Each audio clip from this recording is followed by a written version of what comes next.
Welcome to Man Does Tech, where I solve the problems you didn't even know you had. Begin by gathering simple tools. A new CR 2032 3V coin cell, a small flathead screwdriver or a coin, and a plastic pry tool if available. The fob uses a CR 2032 3V coin cell battery. Walk through the fob and locate the small release tab. Start by sliding out the emergency key with the small release tab. Hold the fob firmly in one hand and use the screwdriver or coin to work the seam. Use slow, steady pressure. Use a small flathead screwdriver or a coin to open the seam gently. Once the emergency key is out, align your tool at the seam and pry gently until the two halves separate. Pry the two halves apart at the seam and lift the top cover away. You will see the circular CR 2032 held by a metal clip. Note the battery orientation. Positive side faces up showing a plus and model number.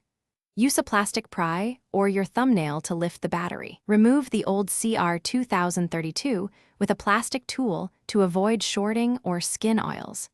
Set the old battery aside for safe recycling. Place the new CR 2032 into the pocket with the plus side up so the positive face is visible. Insert the battery until the metal clip holds it firmly. Insert the new CR 2032 with the plus side up and press it into the contacts. Align the top cover and press both halves together until you hear the seam click. Snap the housing closed until the seam clicks and slide the emergency key back in. Test the fob by pressing each button and standing within 3 feet of the vehicle to confirm lock functions. If a button fails, reopen and Thanks for watching. If you found this helpful, don't forget to like and subscribe.